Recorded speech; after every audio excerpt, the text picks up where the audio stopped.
નમસ્કાર મિત્રો, સ્વાગત છે તમારું અમારી ચેનલ લોહંગ તાલમાં। તો મિત્રો, વિશ્વ પ્રસિદ્ધ મેળો એટલે મહાકુંભનો મેળો હવે માત્ર ગણતરીના દિવસો જ બાકી રહ્યા છે। તો આજે આપણે તેમના વિશે જાણકારી મેળવશું। મહાકુંભના મેળે જતા પહેલા કઈ કઈ બાબતોનો ખ્યાલ રાખવો, શું તકેદારી રાખવી, અને ત્યાં એક મંદિર એવું પણ આવેલું છે કે જેના દર્શન કર્યા વગર શાહી સ્નાન અધૂરું ગણાય છે। તો આવી તમામ બાબતોની આજે આપણે જાણકારી મેળવવાના છીએ। તો જોડાઈ રહેજો વિડીયોમાં અને વિડીયોને પૂરેપૂરો જોજો, જેથી તમને પણ મહાકુંભ મેળા વિશે જાણકારી મળે। તો મિત્રો, હાલ અત્યારે સંત શ્રી ધીરુ બાપુ આપણી સાથે જોડાયા છે અને આજે આપણને તે મેળા વિશે સંપૂર્ણ જાણકારી આપવાના છે કે કુંભના મેળામાં જતા પહેલા કઈ કઈ બાબતોનો ખ્યાલ રાખવો, શું તકેદારી રાખવી, અને ત્યાં એક મંદિર એવું પણ આવેલું છે કે જેના દર્શન કર્યા વગર આપણી યાત્રા છે એ અધૂરી ગણાય છે। તો હવે આપણને ધીરુ બાપુ તે બાબતે જણાવશે। તો બાપુ, જે કુંભના મેળામાં જતા પહેલા કઈ કઈ બાબતોનો ખ્યાલ રાખવો અને શું સાવધાની રાખવી? હવે આવું તો છે ને કે કુંભનો મેળો એવો હોય છે કે લગભગ 41 દેશોના શ્રદ્ધાળુ માણસો સ્નાન માટે પધારશે અને કુંભના મેળાના શાહી સ્નાનમાં સાધુ સંતોના દર્શન માટે પણ આવશે। તો આપણે એ રીતે સાવધાન રહેવું દરેક દેશોના હોય છે। એમાં કઈ કયા દેશના કઈ રીતે આપણે કેમ કેવી ભાવનાથી આપણી સાથે રહી છે, સંકળાય છે, તો સજાગ રહેવું। સજાગ એ માટે રહેવું કે આપણી પાસેથી ગુપ્ત વસ્તુ કોઈ જાજી માહિતી જાણી લેતા નથી ને, આપણને જેટલી માહિતી હોય એટલી જ વાત કરવાની, બીજી કોઈ વાત કરવાની નહીં। અને દરેક જે આવશે એ ધર્મસ્થાનમાં શ્રદ્ધાળુ જ આવશે। અને કુંભનો મહિમા આજે લગભગ 141 વર્ષ પછી આ એવો યોગ આવ્યો છે કે એની અંદર 41 દેશોના માણસો દર્શન અને સ્નાન માટે આવશે। તો દરેક કુંભના મેળામાં એવા એવા સાધુ સંતો ઋષિ મુનિઓ એવા મહાન પુરુષો આવશે દરેક સંપ્રદાયમાંથી। તો દર્શન કરવા એ દુર્લભ છે, સ્નાન કરવું એ દુર્લભ છે। અને આ ટૂંક સમયના દિવસોમાં જ હવે આ મેળાનો શરૂઆત થાય 13 તારીખથી 26/2 પૂર્ણ થાય। છતાં એ કુંભનો મેળો પછી હાલતો હાલતો 10-12 દિવસ તો લંબા છે અને જેને રોકાવું હોય, સ્નાન કરવું હોય તો એ પણ રહી શકશે અને દર્શન કરી શકશે। તો દરેક ભાવિ ભક્તોને અને શ્રદ્ધાળુઓને એટલો વિશ્વાસ કે આ જે ચેનલો અત્યારે અમારી ઇન્ટરવ્યુ લઈ રહ્યા છે એ ધ્યાનથી તમે આખે એનો વિડીયો જોજો અને કહેજો। ત્યાંનો દરેક વસ્તુ કુંભના મેળાની કઈ કઈ જગ્યાએ કયા સુવિધા બનાવી છે, દેશો માટે, પરદેશો માટે, વિદેશના માણસો માટે, ઇન્ડિયા માટે, દરેક ભારતના ખૂણે ખૂણેથી દરેક આવશે। તો ખાસ આ કુંભમાં જવા માટે અને ત્યાં રહેવા માટે ખૂબ લાભ મળશે અને આ લાભ લેજો। જીવનમાં આ લાવો તમારા માટે અનમૂલ્ય છે।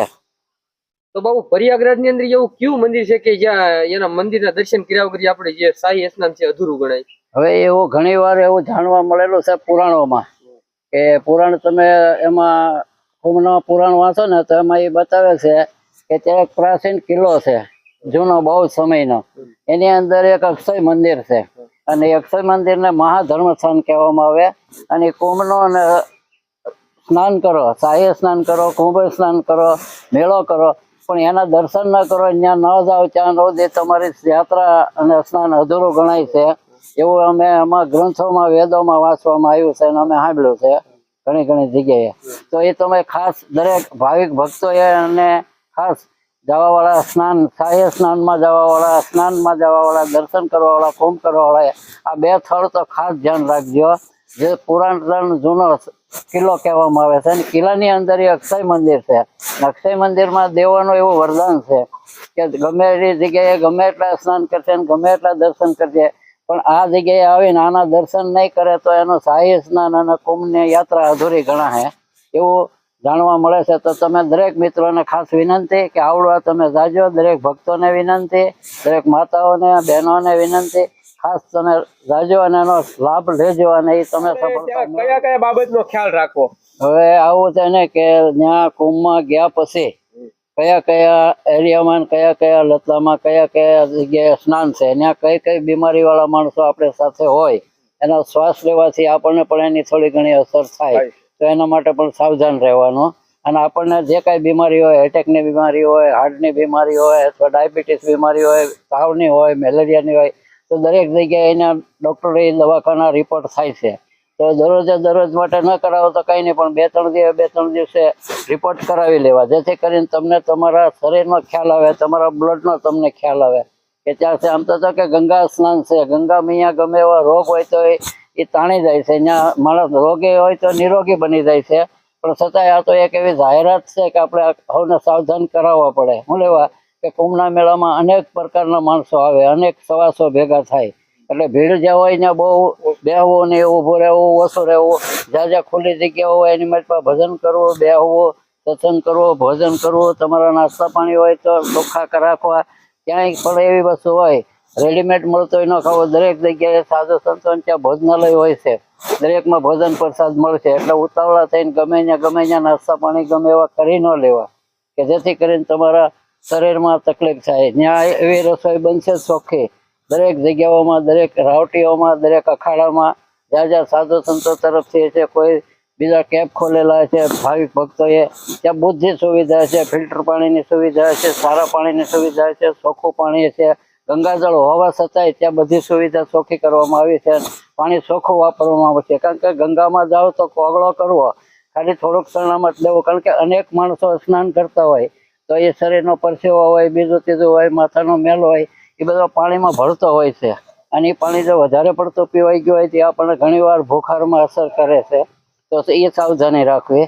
અને વ્યવસ્થા જ્યાં હોય ત્યાં ભોજન પ્રસાદ લેવો અને રોકાવું અને સૂવું બેહવું. ત્યાં દરેક જગ્યાએ ચોખ્ખાઈ ખૂબ જ છે, કારણ કે આ કુંભનો મેળો 144 વર્ષે પાછો યોજવામાં આવ્યો છે.